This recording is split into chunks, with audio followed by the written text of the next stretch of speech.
Bismillahirrahmanirrahim. Assalamualaikum warahmatullahi wabarakatuh. Innal hamdalillah nahmaduhu wa nasta'inuhu wa nastaghfiruh wa na'udzu billahi min shururi anfusina wa min sayyiati a'malina. Man yahdihillahu fala mudilla lahu wa man yudlil fala hadiyalah. Asyhadu an la ilaha illallah wahdahu la syarika lah wa asyhadu anna Muhammadan abduhu wa rasuluh. Ya ayyuhalladzina amanu taqullaha haqqa tuqatih wa la tamutunna illa wa antum muslimun. Ya ayyuhan nasu taqu rabbakumul ladzi khalaqakum min nafsin wahidah wa khalaqa minha zawjaha wa bassa minhuma rijalan katsiran wa nisaa'a wattaqullaha alladzi tasaaluna bihi wal arham innallaha kana 'alaikum raqiba. Ya ayyuhalladzina amanu taqullaha wa qulu qawlan sadida yuslih lakum a'malakum wa yaghfir lakum dhunubakum wa man yuti'illaha wa rasulahu faqad faza fawzan 'azima. Amma ba'du. Allahumma 'allimna ma yanfa'una wanfa'na bima 'allamtana wa zidna ilman nafi'an ya rabbal alamin. Bapak Ibu hadirin dan hadirat yang semoga dimuliakan Allah Subhanahu wa taala. Senantiasa kita memuja dan memuji Allah Subhanahu wa taala atas segala limpahan rahmat dan karunia yang Allah berikan. Kesehatan, waktu luang, iman, Islam yang Allah berikan kepada kita, yang wajib kita syukuri setiap waktu, setiap hari dan setiap siang dan malamnya. Kemudian salawat serta salam semoga selalu tercurahkan kepada junjungan kita Nabi besar Muhammadin sallallahu alaihi wasallam, kepada keluarga beliau, para sahabatnya, serta orang-orang yang senantiasa mempelajari dan beramal, belajar beramal dengan ajaran Islam sampai akhir zaman. Mengingatkan kepada pribadi saya dan kepada semuanya tentang keutamaan kita bermajelis ilmu, keutamaan kita bermajelis ilmu agama, bahwa Islam itu identik dengan ilmu. Orang Islam adalah orang yang berilmu kemudian dia beramal. Agama Islam adalah agama yang identik dengan ilmu lalu dia beramal. Maka hari-harinya orang Islam itu adalah belajar. Ya, ada belajar kemudian dia beramal. Imam Ahmad rahimahullahu taala ditanyakan kepada beliau, wahai Imam Ahmad, Anda adalah seorang alim, seorang ulama besar yang sudah sampai pada derajat ijtihad, ya, mujtahid mutlak, seorang mujtahid, ahli hadis, ahli fikih, ya, ahli ilmu tentang Islam. Cabang-cabang ilmu Islam beliau sudah kuasai semuanya. Namun kata murid-murid beliau, sampai kapan Anda belajar wahai Imam Malik, wahai Imam Ahmad bin Hanbal? Sampai kapan Anda belajar? Kata beliau, dari tinta yang kubawa ini minal mahbarah ilal maqbarah. Dari tinta ini, saat ini Anda melihat saya belajar, kata beliau, membawa pena, membawa buku beliau, ilal maqbarah, sampai aku wafat meninggal dunia. Itulah ilmu. Itulah ilmu, ya, yang kewajiban kaum muslimin dan muslimat untuk mempelajarinya. Kata ulama, ya, apalagi di zaman kita, zaman akhir, ya, kita butuh ilmu, butuh wawasan tentang agama kita, karena kita tahu bahwa Islam ini adalah datang untuk memberikan solusi ekonomi, solusi politik, solusi pertikaian yang ada di tengah umat manusia secara umum adalah dengan ilmu. Dalam urusan rumah tangga butuh ilmu, dalam urusan kita bertetangga butuh ilmu, dalam urusan kita berteman butuh ilmu, dalam urusan kita mendidik anak-anak kita butuh ilmu. Bahkan lebih penting dari itu semuanya, untuk mencapai surga Allah Azza wa Jalla dan menjauhkan diri dari neraka, itu butuh ilmu. Berat kehidupan yang kita jalani, godaan banyak, ya, godaan dunia, godaan syahwat, jabatan, setan mengganggu kita, yang semuanya menyeru untuk apa? Biarkan kita di dalam kejahilan, dalam kebodohan, tidak usah belajar. Duduk di rumah saja sambil nonton sinetron, ngopi, dan berkumpul bersama anak-anak, tidak usah belajarlah. Ini malam minggu katanya. Setan menggoda. Tidak usahlah belajar. Mari kita keluar ke warung cari makanan enak dan semisal itu. Namun muslim itu memprioritaskan ilmu agama karena setiap waktu yang dia lalui dia butuh ilmu. Ya, dalam dia berkata dia butuh ilmu, dalam diamnya butuh ilmu, dalam berkomentar dia butuh ilmu. Ya, maka kata ulama kita, ketika hilang ilmu malapetaka datang. Ketika tidak ada ilmu, orang saling membunuh, orang berkata yang perkataannya itu membuat dia masuk ke dalam neraka. Dia memandang yang dengan pandangannya itu mengarahkan dia ke dalam neraka Allah Azza wa Jalla. Yang dengan tingkah laku, perilaku, komentar dia itu membuat orang tawuran di sana sini dan seterusnya. Maka alangkah butuhnya kita kepada ilmu. Makanya dari sini kata ulama kita, orang itu ketika dia balik, ya, dari situ dia butuh ilmu atau bahkan prabalik sampai kapan? Sampai dia menjelang meninggal dunia. Bahkan di saat tua menjelang meninggal dunia itu lebih butuh kepada ilmu. Karena di sanalah final status akhirat dia, di akhir hayat dia.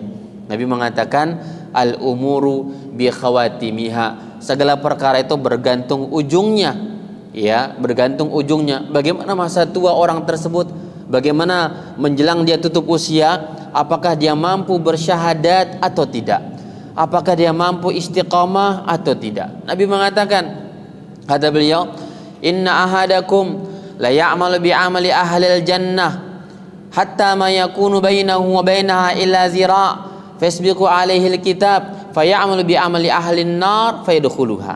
Nabi mengatakan, ada salah seorang di antara kalian, bahkan banyak kalian kata Nabi sallallahu alaihi wasallam, yang dia beramal dalam kehidupan dia dengan amalan penduduk surga, sampai antara dia dengan surga tinggal jarak 1 jengkal saja, saking dekatnya dengan surga, dan hari-harinya beramal dengan amalan penduduk surga.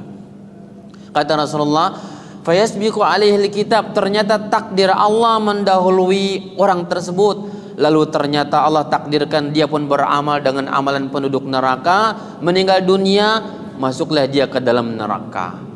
Sebaliknya kata Nabi mengatakan, wa inna ahadakum la ya'malu bi amali ahlin nar hatta ma yakunu bainahu wa bainaha illa zira'. Ada di antara kalian manusia muslim atau bahkan orang kafir yang dia beramal hari-harinya dengan amalan penduduk neraka. Apa amalan penduduk neraka? Mungkin dia tidak salat, mungkin di samping itu dia juga minum khamar, atau juga yang lainnya, mencuri, korupsi, atau seterusnya.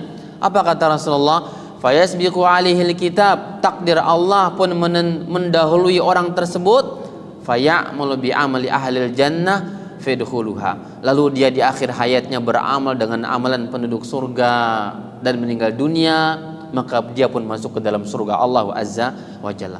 Lihatlah dalam hadis ini, kata ulama kita, diambilnya kaedah dari hadis ini bahwa perkara itu bergantung ujungnya.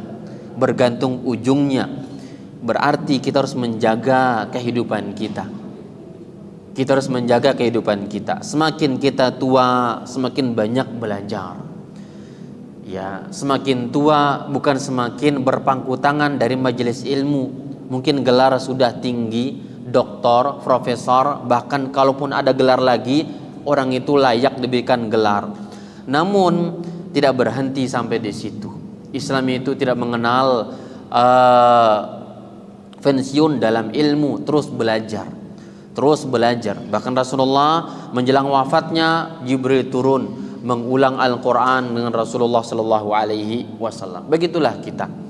Begitulah kehidupan kita muslim, adalah kehidupan yang terus diliputi dengan ilmu, belajar, beramal sampai Allah tentukan kita meninggal dunia di atas husnul khatimah menuju Allah Subhanahu wa taala. Bapak Ibu sekalian yang semoga dimuliakan oleh Allah Subhanahu wa taala, maka atas dasar ini kita belajar. Atas dasar inilah kita mengkaji buku-buku para ulama Islam untuk menciptakan hakikat ilmu, dan kita beramal dengan ilmu tersebut agar kita menjadi hamba-hamba yang saleh di hadapan Allah Subhanahu wa taala. Dalam tema yang ingin kita sampaikan pada kesempatan yang mulia ini, insya Allah urgensi dan keutamaan tauhid, ya, pentingnya bertauhid kepada Allah Subhanahu wa taala. Apa itu tauhid? Ya, seorang muslim harus paham itu tauhid.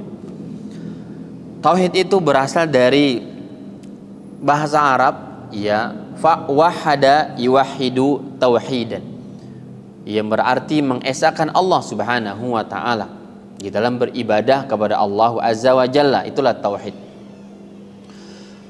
Yang dimaksud di sini bahwa tauhid itu mengesahkan Allah Azza wa Jalla di dalam peribadatan kepada Allah, ya, di dalam meyakini bahwa Allah Subhanahu wa taala satu-satunya zat yang diibadahi, tidak boleh ibadah kepada yang lainnya, dalam makna ibadah yang universal, makna ibadah yang luas, ya.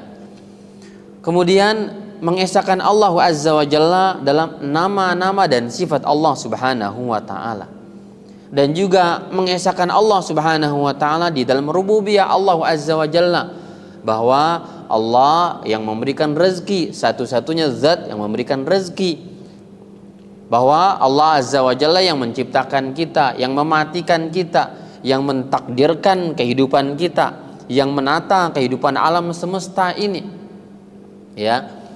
Dan yang paling penting dari itu semuanya adalah mengesahkan Allah Azza wa Jalla di dalam beribadah kepada Allah Subhanahu wa taala. Inilah tauhid. Dan inilah pondasi agama Islam yang dikenal dengan, ya, rukun, ya, Islam, yaitu dimulai dengan syahadataini. Datang Jibril kepada Rasulullah sallallahu alaihi wasallam. Jibril mengatakan, menjelma sebagai seorang manusia di majelis Rasulullah yang sedang disampaikan oleh beliau. Tiba-tiba datang seseorang yang berjubah putih, rambut hitam, tidak ada bekas, ya, sebagai seorang musafir di tanah Arab yang berdebu, angin dan semisal itu.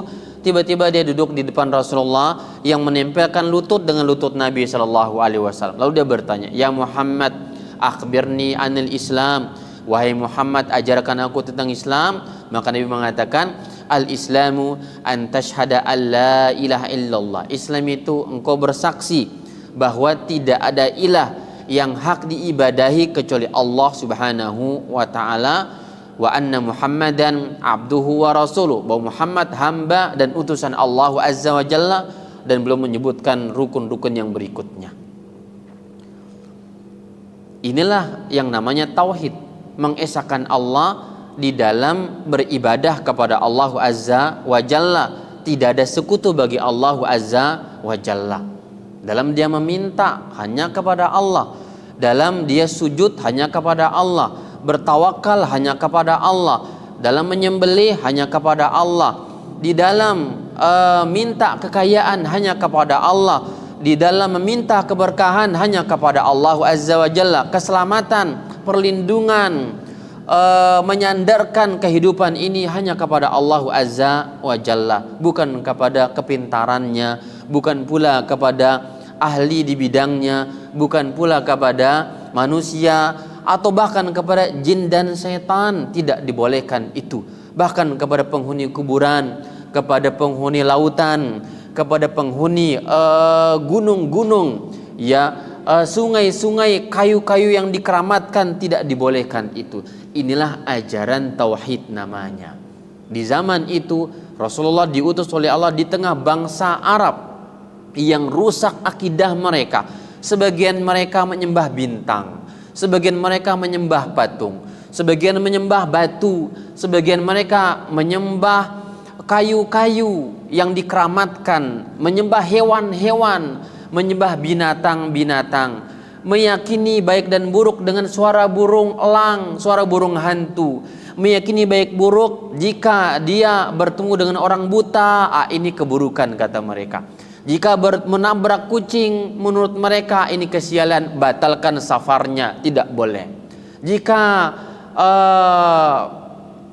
ada bulan-bulan bulan safar, maka kata mereka jangan menikah, jangan bersafar, jangan jalankan bisnis pada bulan ini bulan sial. Angka-angka menurut mereka ini ada angka-angka sial, ada bulan-bulan tertentu yang menurut mereka sial, ada kejadian-kejadian tertentu yang menurut mereka tidak boleh kita langsungkan aktivitas kita dan seterusnya. Nabi Muhammad datang membasmi itu semuanya, bahwa kebaikan dan keburukan semuanya di tangan Allah Azza wa Jalla, dan semua hari baik, semua waktu itu baik, semua keadaan itu baik, semua bilangan itu baik, semua bulan tahun itu baik, dan tidak ada kesialan, tidak ada keburukan kecuali milik Allah Subhanahu wa Ta'ala. Rasulullah datang di tengah keyakinan itu. Rasulullah datang juga di tengah orang-orang bangsa Arab, orang Yahudi, Nasara yang gemar berdukun. Jika sakit datang ke Pak Dukun. Jika ingin menikah datang dulu ke dukun untuk menerawang, ini calon saya adalah orang yang kira-kira membawa keberkahan, kaya raya atau tidak. Datang ke Pak Dukun dan semisal itu. Ingin mencalonkan diri sebagai calon, sebagai anggota legislatif, datang ke Pak Dukun, tolong dukun. Iya, jadilah Anda tim sukses saya untuk lolos ke kursi parlemen, datang ke Pak Dukun, datang ke kuburan. Rasul datang untuk membasmi itu semuanya. Itulah ajaran Islam. Dan sebagian itu masih diwariskan sampai saat ini. Perdukunan masih marak, meyakini kesialan masih marak juga, ya. Dan ada angka-angka tertentu dianggap sial, ada hari-hari tertentu dianggap sial, ada bulan-bulan tertentu dianggap sial, ada hal-hal tertentu yang lainnya juga dianggap sial. Ya, maka bahkan di setiap daerah di tanah air kita, ya, rata-rata punya keyakinan khurafat, keyakinan yang bertentangan dengan akidah tauhid ini. Sebagai muslim seharusnya membumi hanguskan hal-hal semacam itu. Karena Islam membawa kepada kemajuan. Islam itu optimis masa depan. Islam itu melihat keadaan dengan lapang dada. Tidak ada takutnya, tidak ada ini itunya. Itulah Islam. Maka jayalah Islam di zaman itu. Para sahabat, ya, luas daerah mereka di semenanjung Arab, bahkan sampai Eropa dan semisalnya, ya, Andalusia, Spanyol, Islam punya tanah di sana di zaman itu. Apa modalnya? Apakah pesawat F-16? Belum punya. Drone anti tank tidak punya. Kenapa sampai sana kekuasaan itu? Allah berkahi mereka. Kenapa? Menyandarkan kekuatan militernya, ibadahnya, ekonominya, kekuatannya dengan modal la haula, tidak ada daya, wala quwata, tidak ada kekuatan illa billah, kecuali milik Allah Subhanahu wa Ta'ala. Inilah orang Islam. Inilah Islam di tengah keyakinan rusaknya dunia politik, ekonomi, moral. Dikala itu Islam datang untuk memodernisasi keadaan itu. Namun kenyataan pahit di zaman kita ingin diajak ke pra-Islam oleh banyak orang. Orang ramai berdukun, ya, cinta perdukunan, ingin kaya ke dukun, terawang masa depannya dan semisal itu. Baik, maka ini sedikit kilasan, ya, selayang pandang tentang bagaimana kenyataan hal-hal yang bertentangan dengan ajaran Islam dari sisi tauhid dan akidah ini. Maka terlihatlah bagaimana pentingnya kita berakidah Islam, pentingnya tauhid ajaran Islam ini. Ya, disebutkan juga seorang yang bernama Abdullah bin Ja'ad, pamannya Aisyah, istri Rasulullah Sallallahu Alaihi Wasallam, Dia seorang saudagar kaya yang disebutkan bahwa dia punya rumah, dia punya perumahan di tengah padang pasir yang disebutkan bahwa pintu rumahnya selalu terbuka, tidak pernah dikunci, tidak pernah ada ajudan, asisten atau security yang menjaga rumahnya, tidak ada, selalu terbuka lebar. Dapurnya selalu menyala api, nggak pernah mati kompornya. Abdullah bin Ja'ad ini ungkapan kedermawanan. Kitab tamu yang datang dari Yaman, dari Jazirah Arab atau luar Arab untuk berhaji di kala itu, karena mereka butuh bekal, ya, belum ada warung-warung di kala itu gitu ya. Datang dari negaranya untuk ibadah haji, dari ibadah haji sisa-sisa ajaran Nabi Ibrahim alaihissalam, haji mereka, ya. Tentunya dengan perjalanan yang jauh dari tanah air mereka sampai negeri Arab untuk berhaji, Mekah Madinah. Di Mekah mungkin kehabisan bekal di tengah padang pasir yang tidak ada tempat berteduh, Masya Allah. Maka adalah orang-orang Arab yang saudagar kaya, yang dermawan sifat mereka ini. Di antaranya Abdullah bin Ja'ad ini. Bagaimana sifat tadi? Gelar dia adalah orang yang tidak pernah tertutup pintu rumahnya dan tidak pernah mati kompor dapurnya. Meninggal dunialah Abdullah bin Ja'ad ini.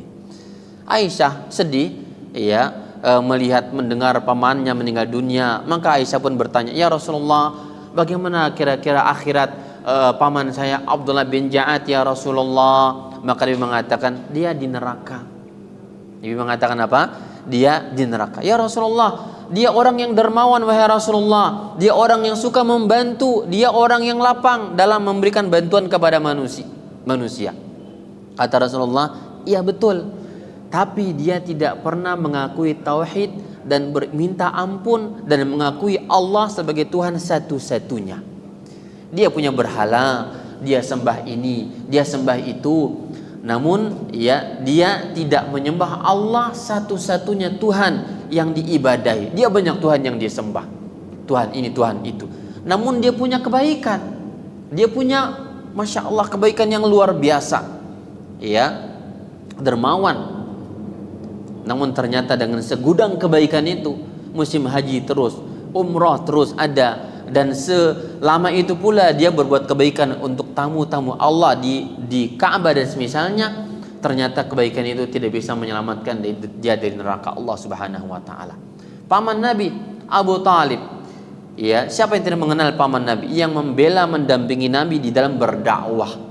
Masya Allah, kemana-mana didampingi oleh pamannya Abu Talib ini dalam berdakwah. Namun segudang kebaikan yang dibela bukan orang biasa, bukan sekelas presiden, jenderal, bukan utusan Tuhan, didampingi oleh Abu Talib dalam perjalanan dakwah Nabi ini. Sehingga dakwah Nabi berjalan lancar. Di tengah ada tantangan sana sini, namun tidak ada yang berani untuk ya melukai, membunuh dan menghadang dakwah Rasulullah Sallallahu Alaihi Wasallam dengan perlindungan sang paman Abu Talib ini, orang mulia di kampungnya, di negerinya Abu Talib. Namun dalam kebaikan itu pula ketika wafatnya kata Nabi, wahai paman, ucapkan la ilaha illallah, sebuah kalimat yang aku akan membelamu di hadapan Allah kelak, engkau akan masuk surga dengan kalimat ini wahai paman. Namun karena di sampingnya ada teman-temannya, ada Abu Jahal, ada yang lainnya, maka mereka mengajak ya Abu Talib untuk tetap berada pada keyakinan nenek moyangnya, sembah patung ini, sembah Manat, Lata, Uzza dan seterusnya, yang kemudian Allah takdirkan paman ini, paman Nabi langsung meninggal dunia di atas ajaran kekufuran. Maka Nabi minta, wahai Allah, aku tidak akan berhenti minta ampun untuk pamanku ini, ya, sampai engkau ampuni ya Allah, engkau ampunkan akan segala dosanya. Turun ayat Al-Quran, innaka la tahdi man ahbabta, wahai Muhammad, engkau tidak bisa memberikan hidayah kepada orang yang kau paling cintai, karena hidayah milik Allah Azza wa Jalla, dan dia tidak mau bersyahadat wahai Muhammad tentang keesaan Allah Subhanahu wa taala. Masya Allah, ya.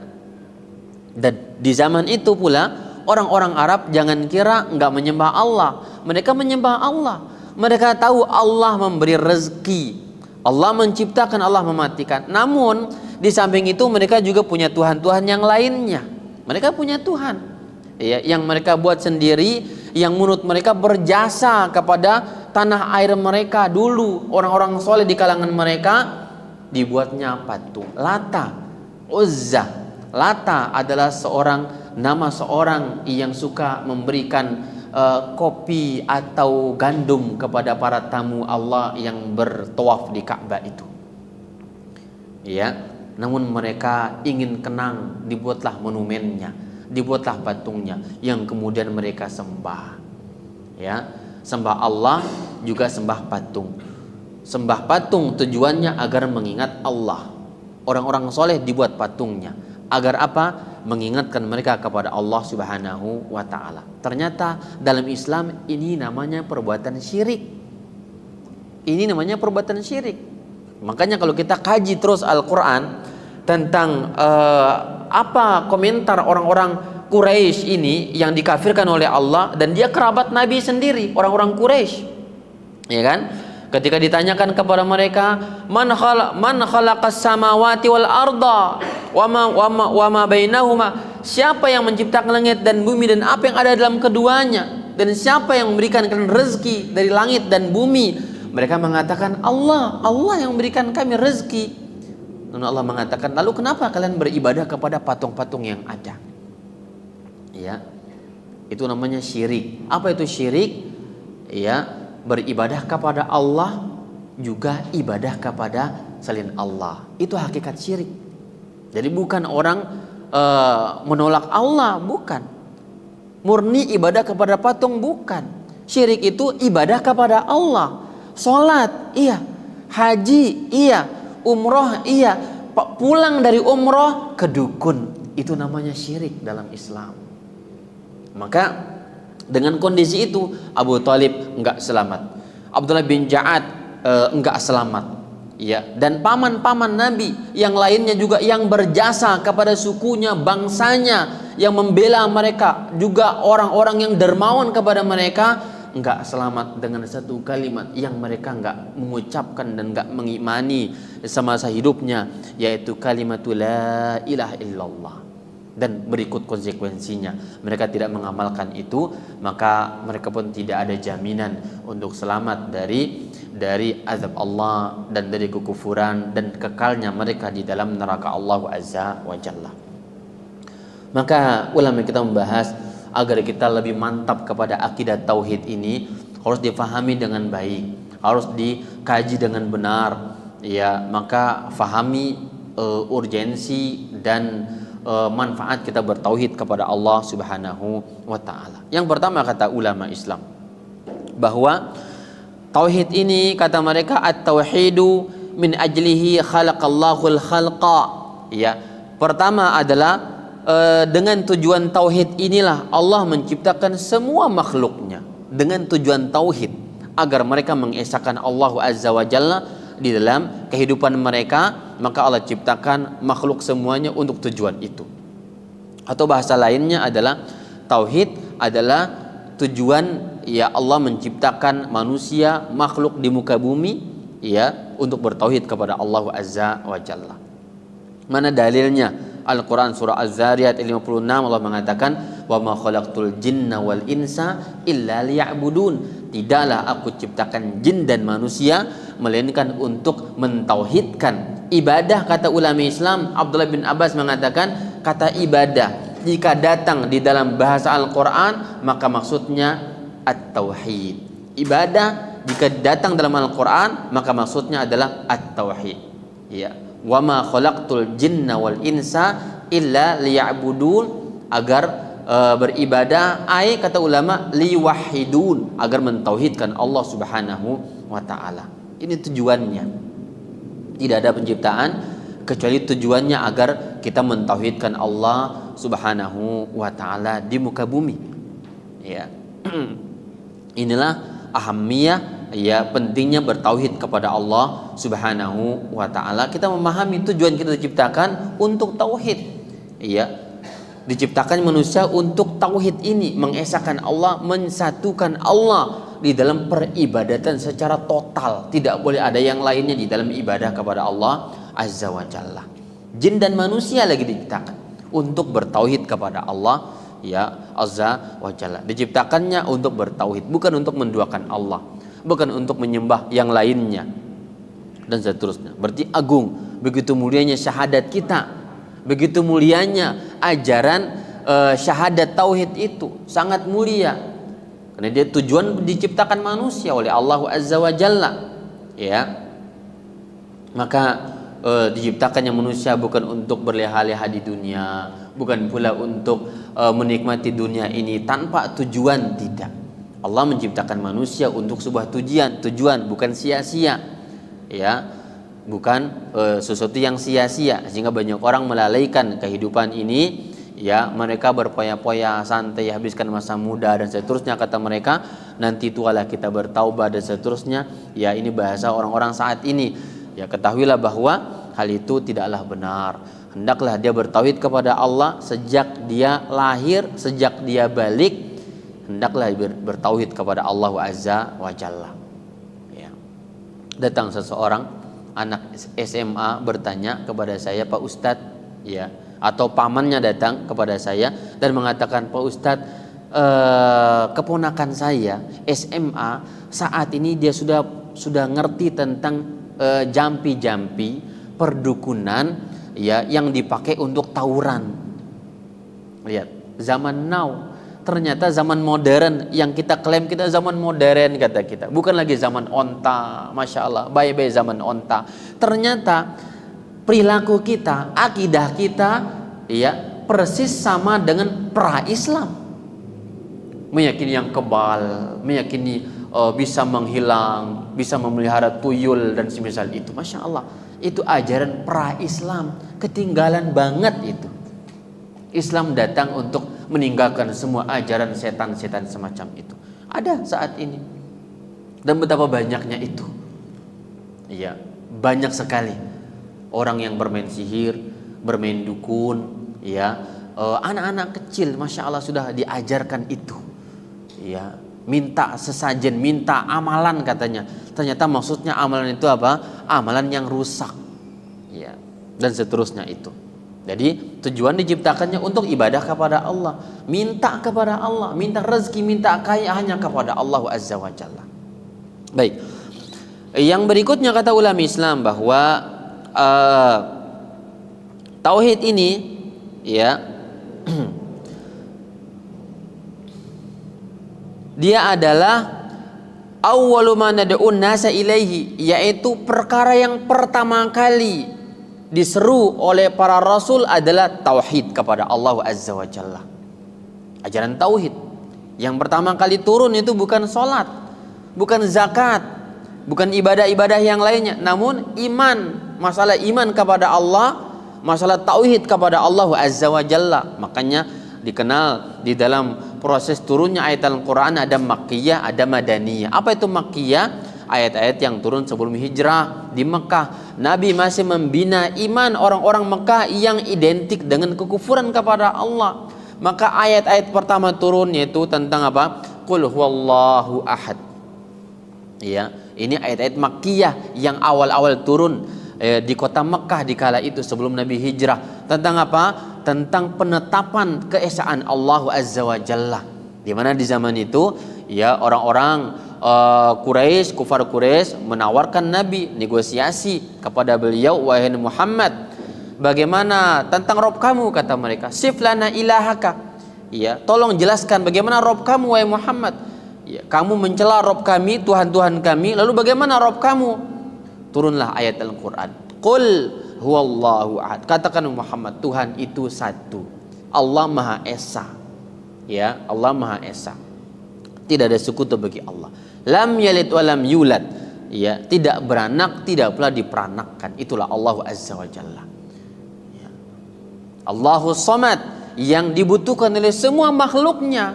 Nabi sudah ajarkan kepada mereka yang dibutuhkan oleh semua makhluknya, dan Allah nggak butuh makhluk itu, ya. Walam yakul lahu kufuwan ahad, dan tidak ada yang sama dengan Allah Azza wa Jalla dalam kekayaannya, di dalam keberkahannya dan seterusnya, ya. Dan datang juga mereka mengatakan, "Wahai Muhammad, bagaimanalah kalau tahun ini kita sembah Tuhan kamu, tahun depan engkau sembah Tuhan kami, agar kita nggak usah tawuran lah. Ini kan kerabat karib ini kita ini paman-paman kamu semuanya yang kau cela-cela Tuhan-Tuhan mereka itu," kata orang kufar di zaman itu. Ya, maka turun dari Al-Quran lagi, "Qul ya ayyuhal kafirun la a'budu ma ta'budun." Katakan Muhammad kepada orang kafir, "Wahai orang-orang kafirun," kata Allah, "la a'budu ma ta'budun." Aku tidak akan menyembah Tuhan-Tuhan yang kalian sembah itu. Ya. Jadi maka di zaman di kota Mekah atau di zaman pra hijrah, Rasulullah Shallallahu Alaihi Wasallam ribut dengan kaumnya itu tentang masalah tauhid ini. Belum ada syariat ibadah-ibadah yang lainnya. Tauhid dulu, ajarkan mereka, karena ini yang menyelamatkan mereka. Fahamkan kepada mereka bahwa Allah Azza wa Jalla yang berhak diminta, ya, minta keselamatan, menyembelih untuk Allah, mengadu kepada Allah, minta kekayaan kepada Allah, minta keberkahan bangsa negara ini kepada Allah Azza wa Jalla. Tanamkan ini kepada mereka, wahai Muhammad. Ini yang pertama kali. Masalah iman, masalah sholat, masalah yang lainnya itu hal nanti. Mereka sudah pernah sholat, mereka sudah tahu tentang syariat, zakat, sedekah. Mereka orang yang pandai. Berhaji, umroh, ini sudah rutinitas orang-orang bangsa Arab di kala itu. Sisa-sisa ajaran Ibrahim alaihissalam. Namun satu hal yang mereka selewengkan apa? Masalah iman, mentauhidkan Allah Azza wa Jalla. Oleh karena itu, yang pertama kali Nabi seru, diutus oleh Allah Azza wa Jalla agar mengembalikan mereka kepada ajaran Ibrahim, mengesahkan Allah Subhanahu wa ta'ala. Pertama kali disuruh kepada ajaran itu. Karena kalau orang pandai sholat, pandai zakat, haji, sebagaimana tadi orang-orang Quraisy yang pandai itu, ya, sedekahnya dan semisalnya, namun tauhidnya salah, masih suka ke dukun, masih percaya kepada benda-benda keramat dan semisal itu, nggak manfaat sholatnya, nggak ada manfaat semua ibadah itu, nol nilainya di hadapan Allah Azza wa Jalla. Karena tauhid inilah yang menjadi barometer baik buruk amal orang, mentauhidkan Allah Azza wa Jalla. Segudang dosa yang dia bawa kepada Allah Azza wa Jalla, namun dia punya modal tauhid, kata Allah, aku ampunkan seluruh dosa-dosa itu. Dalam sebuah hadis Nabi SAW mengatakan, ya, dalam sebuah hadis yang dikeluarkan oleh Imam Nawawi di dalam Arba'innya, kata Nabi SAW tentang hadis qudsi, ya Allah mengatakan, ya bena Adam, wahai anak Adam, lau ataitani biqurabil ardi khataya summa laqitani la tusyriku bi syai'an la ataituka biqurabiha maghfirah. Wahai anak Adam, kata Allah dalam hadis qudsi, jika seandainya engkau datang kepadaku, kata Allah, dengan sebanyak bumi dosa, Masya Allah, dosa sebanyak bumi, alangkah luasnya bumi ini, iya, namun sebanyak itu pula dosa Bani Adam ini, kata Allah, summa laqitani, lalu engkau bertemu kepada Allah, la tusyriku bi syai'an, tidak berbuat syirik kepada Allah, tauhid ada dalam hati, ada tauhid mengesahkan Allah, tidak ke dukun, tidak ke yang lainnya. Apa kata Allah? La ataituka bi qurabiha maghfirah, aku akan datang kepadamu dengan sebanyak itu pula ampunan, kata Allah Azza wa Jalla. Dengan catatan jangan ada syiriknya, ya, atau mungkin pernah berbuat syirik namun sudah taubat, alhamdulillah, matinya ini namanya mati tauhid, ada peluang diampunkan semua dosanya oleh Allah Azza wa Jalla. Warahmatullahi wabarakatuh. Baik, melanjutkan sedikit pembahasan kaitan dengan urgensi tauhid, akidah tauhid kepada Allah Subhanahu wa taala. Bahwa tadi kita menyampaikan bahwa pembeda, ya, antara mukmin dan kafir adalah masalah tauhid ini. Yang membedakan adalah masalah tauhid kepada Allah Subhanahu wa taala. Tadi kita sampaikan bahwa seburuk-buruk mukmin, seburuk-buruk orang muslim, sebanyak-banyak dosanya, dia masih punya tauhid kepada Allah, tidak pernah mencampur adukan itu dengan kesyirikan kepada Allah Azza wa Jalla, maka masih ada jaminan masuk surga. Ini orang beriman. Berbeda halnya dengan orang kafir. Sebanyak-banyak kebaikan mereka, namun ada syiriknya kepada Allah Azza wa Jalla dan tidak mengimani keesaan Allah Subhanahu wa taala, tidak ada jaminan masuk ke dalam surga Allah Azza wa Jalla. Tidak ada jaminan masuk ke dalam surga Allah Azza wa Jalla. Kita sebutkan tadi ceritanya, kisah-kisah ya orang-orang yang hidup di zaman Rasulullah sallallahu alaihi wasallam. Kemudian pembahasan berikutnya, kata ulama Islam bahwa tauhid ini adalah syarat keamanan dan hidayah. Ya, syarat orang mendapatkan keamanan dan juga mendapatkan hidayah. Dia tauhid. Karena Allah mengatakan, sanulqi fi qulubil ladzina kafarur ru'ba bima asyraku billahi ma lam yunazzil bihi sultana wa ma'wahumun nar wa bi'sa mathwal zalimin. Dalam surah Ali Imran 151 Allah mengatakan, kami akan tanamkan, kami akan lemparkan ke hati orang-orang kafir itu ar-ru'b, yaitu ketakutan, kebingungan, bima asyraku billah, dengan sebab mereka berbuat syirik kepada Allah Azza wa Jalla yang tidak ada alasan, argumen untuk mereka untuk berbuat syirik tersebut kepada Allah Azza wa Jalla. Gak ada alasannya. Allah yang memberikan rezeki, Allah yang menghidupkan, Allah yang mematikan, Allah yang memberikan segala-galanya kehidupan, lalu mereka menyekutukan Allah Azza wa Jalla. Gak ada alasannya ya untuk menyekutukan Allah Azza wa Jalla. Maka disebutkan bahwa tauhid adalah syarat keamanan, karena orang kafir itu Allah akan berikan ketakutan di dalam diri mereka, takut ya. Makanya di zaman sekarang kita dengar informasi bahwa mereka itu ingin katanya membangun perumahan di planet lain katanya. Takut mereka, ketakutan yang luar biasa. Orang beriman santai, hidup di dunia, ajal datang meninggal dunia, selesai kehidupan kita. Tidak perlu berbuat sesuatu yang di luar kemampuan manusia, bahkan berlebihan dengan itu semuanya. Ya, jadi keamanan, ketentraman batin milik orang beriman. Ketakutan, kekhawatiran, kegalauan, kebingungan milik orang kafir. Betul, mungkin ada juga orang yang beriman yang mungkin sedih, ya galau dan seterusnya, namun kita punya penawar. Nabi mengajarkan ini doanya. Kalau Anda lagi sedih, ya baca Al-Quran, kata Allah. Jika Anda lagi sedih, galau, gundah gulana, ada doanya.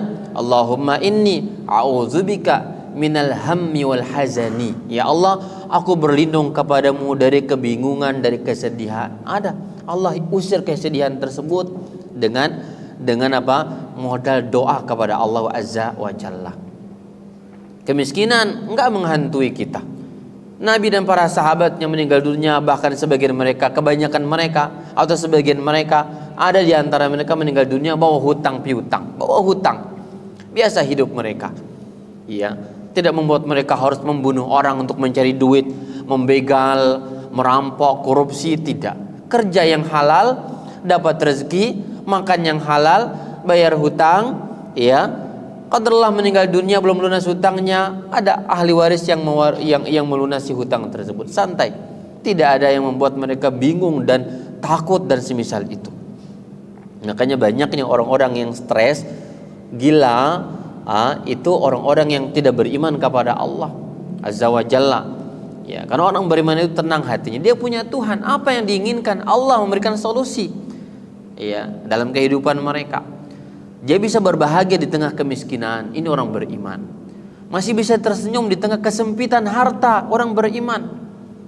Bahkan Nabi sendiri, kata Aisyah radhiyallahu anha, semenjak kami berhijrah dari Mekah ke Madinah, ya, tidak pernah kami ini kenyang setiap malam, 3 malam berturut-turut kenyang, tidak pernah. namun hari ini malam ini kenyang, esok kita lapar. Esok kita kenyang, lusanya lapar lagi. Begitulah kehidupan kita. Namun siapa yang paling bahagia? Muhammad sallallahu alaihi wasallam bersama istri-istri beliau.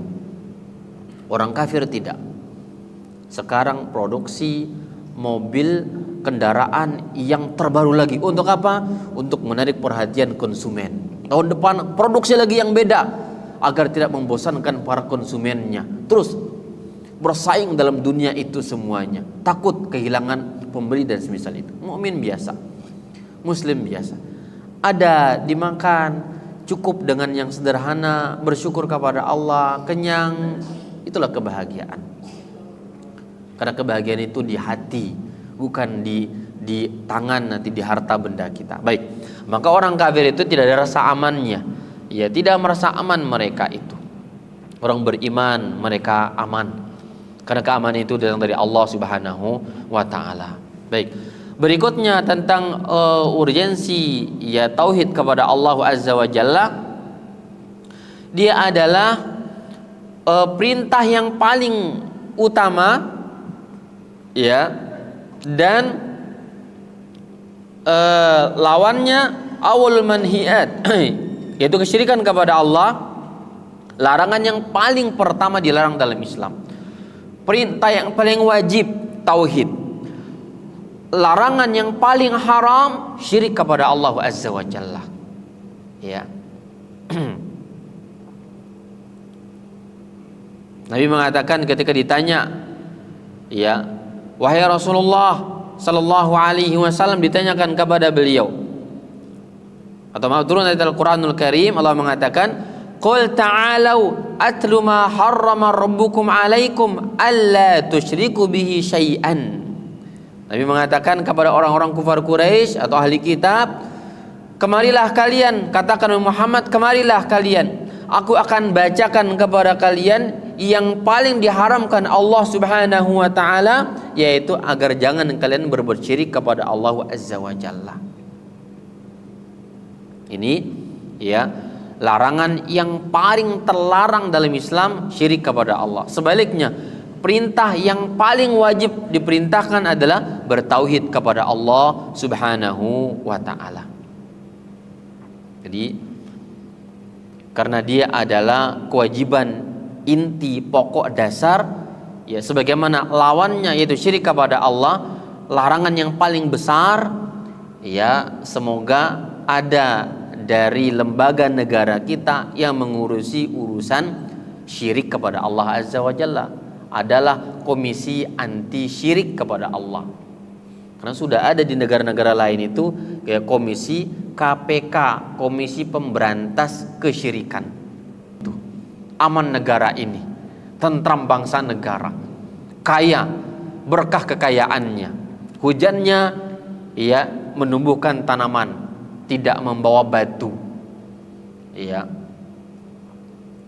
lautannya mengeluarkan mutiara, barang tambang dan semisal itu, bukan hanya bisa mendatangkan tsunami kepada masyarakatnya, ya, hutannya benar-benar bisa mendatangkan kesejukan, kenyamanan kepada masyarakat, bukan hanya hutan luas, tapi hanya bisa mendatangkan asap-asap yang dihirup merusak paru-paru dan semisal itu. Ya. Jadi awalnya adalah kesyirikan kepada Allah Subhanahu wa taala. Ya. Jadi dia adalah perintah yang paling wajib tauhid, larangan yang paling haram adalah berbuat syirik kepada Allah Subhanahu wa taala. Namun terkadang hal ini menjadi dibungkus dengan bahasa tradisi di bangsa kita ini. Padahal satu kata dalam Islam, bahwa itu syirik kepada Allah, tinggalkan. Bahasa itu ada pada orang kafir Quraisy. Nabi datang tidak membiarkan mereka ya dalam keyakinan mereka, namun Nabi hunus pedang untuk memberantas kesyirikan itu. Yang pertama kali Nabi lakukan ketika membuka kota Makkah, hancurkan patung-patung yang ada di Ka'bah dan semisal itu. Bahkan Nabi mengutus Ali bin Abi Thalib. Kata Nabi, wahai Ali, aku utus engkau ya sebagai utusan Allah Azza wa Jalla. Jika engkau temukan kuburan yang dikeramatkan, tolong ratakan. Jika menemukan patung-patung, lukisan-lukisan yang disembah atau indikasi diagungkan, tolong musnahkan. Ini wasiat Rasulullah kepada Ali. Lalu Ali berwasiat ketika menjadi presiden, pertama wasiatnya memberantas kesyirikan kepada Allah Azza wa Jalla di muka bumi. Ya, enggak boleh ada orang menyembah selain Allah Azza wa Jalla.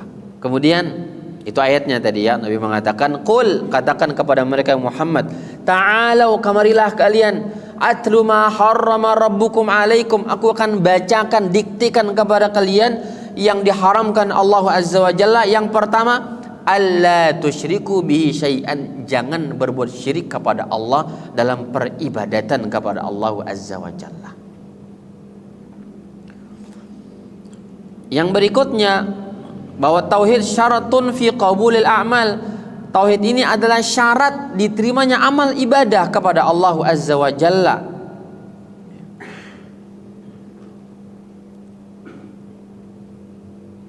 Disebutkan dalam sebuah hadis, Nabi mengatakan, Allah mengatakan dalam hadis qudsi, "Ana aghna syuraka min anisyirki, man amila amalan asyraka fi ma'i ghairi taraktuhu wa syirkah." Ya, dalam hadis qudsi Allah mengatakan, aku adalah aghna syuraka anisyirki. Ya, zat yang tidak butuh sekutu di dalam beribadah kepadaku, kata Allah Azza wa Jalla. Man amila amalan, barang siapa beramal sebuah amalan, asyraka fihi ma'i ghairi, dia menyekutukan aku di dalam beribadah itu, sembah Allah juga sembah yang lainnya, dukun dan setan dan semisalnya. Allah mengatakan, taraktuhu wa syirkah, aku tinggalkan dia dan berikut sesembahan dia itu semuanya. Allah enggak terima ya amalan-amalan yang ada syiriknya kepada Allah Subhanahu wa taala, atau seseorang beramal di samping dia juga ibadah kepada selain Allah Azza wa Jalla. Maka jika seiring sejalan ibadah semacam itu, Allah tolak semuanya, tidak ada satupun yang diterima oleh Allah Azza wa Jalla. Karena lumrah demikian di masyarakat kita kebanyakan, atau banyak yang enggak kebanyakan, banyak atau bahkan ada di masyarakat kita, dia sholat ke masjid, iya dia sholat, sujud kepada Allah, tapi di samping itu jika ingin panen datang dulu ke dukun. Dia tanya, kapan waktu panennya yang tepat Pak Dukun? Dia haji juga ke Mekah sana, tawaf di Ka'bah mengagungkan Allah Azza wa Jalla di sana. Namun ketika anaknya ingin menikah, dalam acara tersebut sewa dukun ya, agar acaranya lancar, agar tidak diganggu oleh setan-setan. Maka demikian, bangun rumah ada sesajennya di rumah itu agar tidak diganggu dan semisalnya. Beli kendaraan, potong dulu ayam dan darahnya dialiri di kendaraan itu agar aman kendaraannya. Ketahuilah, hal-hal semacam itu ditolak oleh Allah dan juga berpengaruh kepada semua amalan orang itu, dari sholatnya, hajinya, puasanya, ditolak oleh Allah Azza wa Jalla. Ya. Kemudian tauhid sebab turunnya keberkahan dari langit. Ya. Ternyata tauhid menyebab turunnya keberkahan. Apa itu berkah? Kebaikan yang banyak. Kebaikan yang banyak. Mana dalilnya bahwa tauhid adalah sebab turunnya keberkahan dari Allah Azza wa Jalla? Allah mengatakan dalam surah Al-A'raf 96, "Walau anna ahlal qura amanu wattaqau lafatahna 'alaihim barakatim minas sama'i wal ardi." Jika seandainya penduduk satu negeri, kata Allah, beriman yang benar dan bertakwa dalam konteks tauhid kepada Allah, kami akan buka pintu keberkahan kepada mereka dari langit dan juga dari bumi, berkah negaranya. Masya Allah. Ya. Namun kata Allah, walakin kazzabu, mereka dusta, enggak betul iman mereka kepada Allah, enggak benar tauhid mereka kepada Allah Azza wa Jalla. Fa akhaznahum bima kanu yaksibun, kami azab mereka dengan sebab perbuatan-perbuatan mereka itu. Tolong ratakan kuburan itu, kata Nabi SAW. Kenapa? dia adalah sarana kesyirikan kepada Allah atas nama penghormatan, menghormati orang-orang saleh yang dikuburkan di situ. Dengan nama itulah mereka bersyirik kepada Allah Subhanahu wa taala. Maka berkah nggak ada, nggak datang keberkahan itu. Orang pintar banyak warga negaranya, jumlah jiwanya banyak. Indikasi orang pintar juga banyak di sana. Namun kemana orang pintar itu semuanya? Enggak berkah negara kita. Kekayaan alam luar biasa. Namun di mana itu? Siapa yang mengelolanya? Kemana itu semuanya? Enggak ada yang tahu. Ya. Keberkahan dicabut oleh Allah Azza wa Jalla. Hujannya jadi banjir bandang. Lautannya hanya bisa membawa tsunami kepada kita. Ya. Hutannya hanya bisa mengeluarkan asap-asap yang dibakar oleh orang-orang yang tidak bertanggung jawab. Ya, dan seterusnya. Nggak ada keberkahan lagi. Coba kita lirik sedikit. Tanah Arab, hutannya nggak punya. Ya, lautannya nggak luas mereka itu. Rakyatnya sedikit. Bahkan pekerjanya malas-malasan. Tenaga ahli datang dari Indonesia, dari luar. Namun kenapa negara itu bisa menghutangi negara kita? Kok bisa Amerika berhutang ke negara Arab itu sekarang? Kenapa? Mereka punya KPK, Komisi Pemberantas Kesyirikan kepada Allah. Allah turunkan keberkahan itu. Ya, ini persoalan yang membuat kita nggak berkah. Persoalan ternyata masalah iman. Enggak mengurusi masalah agama, terutama masalah iman kepada Allah Azza wa Jalla yang diawali dengan masalah akidah tauhid kepada Allah Azza wa Jalla. Baik. Kemudian yang berikutnya, ya, tentang pentingnya tauhid ini, kata para ulama kita, at-tauhidu awwalu yus'al anhu al-'abdu fi qabrihi, yaitu perkara pertama yang ditanya di kuburan masalah tauhid ini. Bukan masalah lainnya.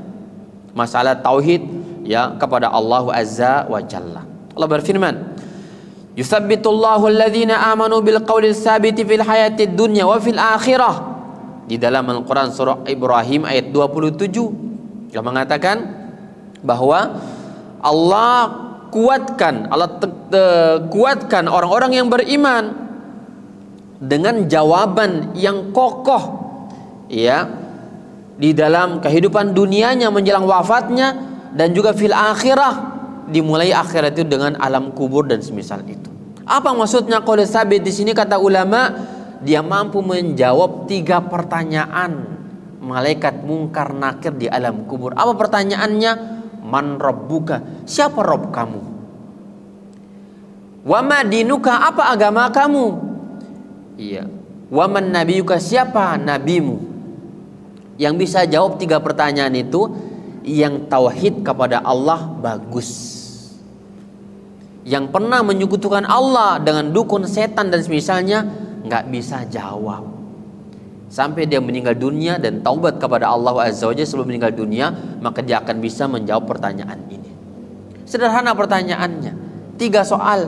Man rabbuka? Siapa Rabbmu? Maksudnya yang engkau tauhidkan, yang telah memberikan kamu rezeki dan seterusnya. Maka jawaban orang beriman, Rabbi Allah, Rabbku Allah, yang aku minta, yang aku sembelih untuknya, yang aku tawakal kepadanya, yang aku minta perlindungan kepadanya, yang aku sujud untuknya, yang aku minta segala-galanya hanya kepada Allah Azza wa Jalla. Terjawab dengan tauhid, mempelajari, memahami akidah tauhid kepada Allah Azza wa Jalla. Ini jawaban orang beriman. Dan dia pertanyaan pertama ditanya di dalam kubur, bukan yang lainnya, tentang tauhid. Tolong difahami baik-baik masalah tauhid ini agar kita selamat dari ujian pertama di alam kubur tentang pertanyaan ini. Man rabbuka? Ketika orang-orang, dalam hadis yang sangat panjang, orang-orang mengantarkan si mayat ke kuburannya. Ya, kata Nabi Shallallahu Alaihi Wasallam, kata beliau, ketika beliau setelah dikuburkan si mayat, maka beliau memberikan tausiah kepada para sahabatnya. Kata Nabi, tolong mintalah kepada Allah agar Allah kuatkan, kokohkan, teguhkan saudara kalian untuk menjawab 3 pertanyaan itu, kata Nabi Sallallahu Alaihi Wasallam. Karena dia saat ini sedang ditanya oleh malaikat Munkar Nakir tentang 3 pertanyaan itu. Ya, maka yang bisa jawab yang punya tauhid yang benar dalam kehidupan dunianya. Adapun orang-orang yang berbuat syirik kepada Allah, maka dia tidak bisa menjawab pertanyaan itu. Kenapa? Dia punya Tuhan yang lain selain Allah Azza wa Jalla. Dia punya setan yang dia sembah. Bagaimana menyembah setan? Kata dia punya transaksi bersama setan, bahwa setan mau membantu dia, bisa membantu dia perdukunannya dan semisal itu, dengan syarat apa? Dia tulis Al-Quran dengan darah-darah. Dia tidak sholat 40 hari. Kalau dia junub nggak boleh mandi junub. Dia potong ayam tanpa basmalah. Ini setan datang. Ini sesembahannya kepada setan. Ini perbuatan kufur kepada Allah Azza wa Jalla. Dia sembah setan. Ya, dia sembah setan ketika itu. Maka orang itu tidak mampu menjawab pertanyaan dari malaikat.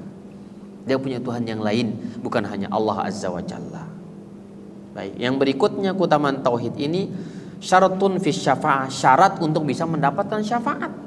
Apa syafaat itu? Doa orang-orang beriman, salat orang-orang yang salat jenazah, ya, sedekah anak-anak kita, salat anak-anak kita, doa-doa mereka, itu syafaat kepada orang tuanya nanti atau kepada si mayat. Mana syaratnya? Apakah semua orang bisa mendapatkan? Enggak semuanya. Yang bisa mendapatkan satu, yaitu yang bertauhid kepada Allah Azza wa Jalla. Yang tidak bertauhid, yang ada syiriknya, enggak mampu mendapatkan syafaat tersebut. Nabi enggak bisa beri syafaat. Malaikat enggak bisa beri syafaat. Orang-orang beriman ditolak doanya oleh Allah Azza wa Jalla kepada orang itu. Kenapa? Tidak layak mendapatkan syafaat. Ada penghalangnya, yaitu kesyirikan kepada Allah Azza wa Jalla. Dalilnya dalam surah Thaha ayat 109 Allah berfirman, "Yauma idzin la tanfa'u syafa'atu illa man azina lahu ar-rahmanu wa radiya lahu qawla." Hari itu kata Allah tidak bermanfaat syafaat kecuali bagi orang yang Allah berikan izin, itu orang tauhid, dan Allah ridai dia, ya, dengan bertauhid kepada Allah Azza wa Jalla. Karena yang diridai tauhid, yang Allah murkai syirik kepada Allah. Lalu bagaimana kita bisa memberikan syafaat kepada orang-orang yang bersyirik kepada Allah Azza wa Jalla? Tidak bisa. Silakan mengundang sekian banyak penghafal Quran, khataman Quran, dikirimkan pahala, ini bahasa orang kita, kiriman pahala, hadiahkan pahala kepada si mayat, enggak dapat, enggak sampai. Anak-anaknya berdoa untuk orang tuanya, enggak bisa. Kenapa? Ada penghalang. Karena yang bisa menerima syafaat itu adalah ahli tauhid. Mungkin dia berdosa, namun tidak tercampur akidahnya dengan tauhid kepada Allah Azza wa Jalla. Inilah orang-orang yang mampu mendapatkan syafaat diraih oleh orang itu. Berbeda halnya orang yang sholat, zahirnya sholat, namun apa tadi? Ada syiriknya kepada Allah dan tidak taubat, mati masih syirik kepada Allah, syafaat tidak akan sampai. Alangkah sedihnya orang itu. Di dunia zahirnya muslim, KTP-nya juga KTP sepanjang hayat muslim KTP-nya, namun di sisi Allah ternyata sudah diubah, dihapus itu, bukan lagi muslim. Kenapa? Ada pembatal Islam dalam diri dia, berupa kesyirikan kepada Allah Azza wa Jalla, dan tidak akan mendapatkan syafaat dari orang-orang yang beriman, dan tidak ada ampunan bagi orang tersebut. Allah mengatakan, innallaha la yaghfiru an yushraka bih. Allah tidak akan mengampuni dosa syirik. Wa yaghfiru ma duna dzalika liman yasha, dan Allah hanya mengampuni dosa yang di bawah syirik bagi orang-orang yang Allah kehendaki. Di situ dalam ayat itu Allah sebutkan 2 macam dosa. Pertama dosa syirik. Apa kata Allah? La yaghfir, Allah tidak akan ampuni. Jika dia meninggal dunia enggak taubat kepada Allah, Allah tidak akan ampunkan. Namun yang berbuat dukun, enggak ada merasa bersalah, enggak pernah diviralkan oleh orang-orang. Berkebalikan, dosa yang membuat dia kekal dalam neraka dan tidak ada maafnya dalam pandangan Allah Azza wa Jalla, enggak ada yang viralkan, enggak ada yang merasa bersalah dengan itu. Namun dosa yang kecil, dosa itu Allah ampunkan, sebanyak apapun itu Allah pasti ampunkan. Diviralkan, dipermalukan, dituntut, dipidanakan dan semisalnya. Berkebalikanlah hukum manusia dengan hukum Allah Subhanahu wa ta'ala. Maka bertauhidlah kepada Allah Azza wa Jalla. jangan nodai tauhid kita kepada Allah dengan meyakini apapun itu, ya, beribadah kepada Allah Subhanahu wa taala atau juga beribadah kepada yang lain selain Allah Azza wa Jalla dalam konteks kesyirikan kepada Allah Azza wa Jalla, maka jagalah nilai tauhid itu. Apapun keadaan kita, bagaimanapun kondisi kita, jangan sekali-kali minta kepada selain Allah Azza wa Jalla. Jika kita kekurangan ekonomi, mintalah kekayaan kepada Allah. Kita takut kejahatan orang, mintalah perlindungan kepada Allah. Kita takut harta kita rusak, perusahaan kita gulung tikar, mintalah kepada Allah kekayaannya. Semuanya ada solusinya kepada Allah Azza wa Jalla. Maka sebagian orang memelihara tuyul-tuyul katanya untuk menjaga perusahaannya. Allahu Akbar. Allahu Akbar. Ya, maka hal itu tidak ada manfaatnya. Orang itu sudah menodai iman dia kepada Allah Azza wa Jalla. Baik, ini saya kira dapat disampaikan. Masih banyak sekali yang dikarang oleh para ulama kita tentang bagaimana pentingnya bertauhid ini. Karena berbicara tauhid ada berbicara totalitas keislaman kita. Karena Islam itu adalah agama tauhid, ya, agama menyembah hanya satu Tuhan dengan beragam model ibadah kepada Allah Azza wa Jalla. Wallahu taala alam.